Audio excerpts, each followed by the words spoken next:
The word of the week is... Hope! The mission of hope is the desire together with the expectations of getting what is wanted. What do you hope? I hope I stay closer to my friends. I hope for a Polaroid camera for Christmas. I hope I get a good education and a good future. I hope everybody in the world is happy. I hope all cars to be electric in the future. The scripture this week is taken from Exodus chapter 14.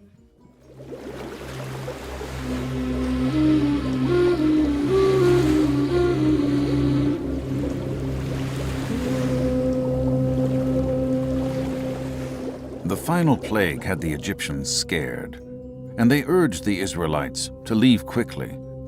The Hebrews gathered their belongings and livestock and left Egypt with great rejoicing. To make their departure even sweeter, as this massive sea of men, women, children, and flocks and herds of livestock made their way out of Egypt, the Egyptians loaded them down with incredible treasure. Their centuries of slavery had come to an end. God delivered his people just as he had promised. God led the Israelites out into the desert wilderness. While on their journey, God cared for his people. To help them find their way, he led them in the daytime as a pillar of cloud. During the night, he appeared as a pillar of fire. These columns not only gave the Israelites direction, but also comfort. The pillar of cloud protected them from the harsh rays of the sun, and the pillar of fire kept them warm through the cold desert nights. After the Hebrews left, Pharaoh changed his mind and said, "What have we done? We let the Israelites go and have lost their services."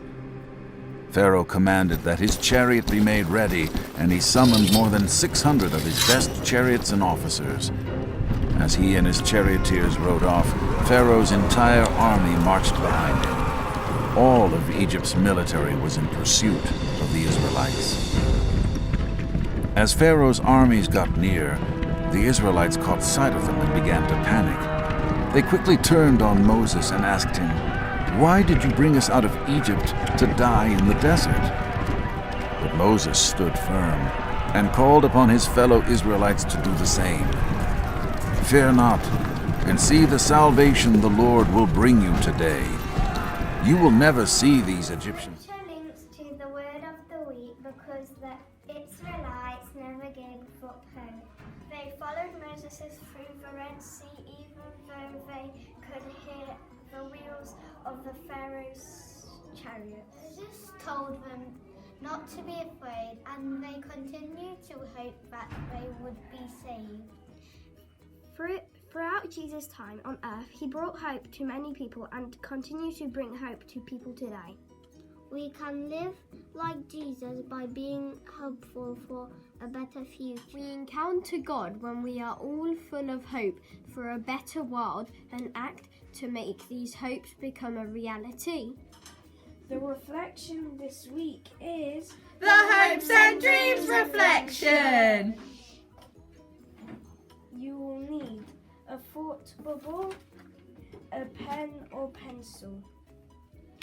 In the thought bubble, you should write down your hope for the future. It could be a hope for the world or your family or for yourself. Your mission this week is to Never give up hope.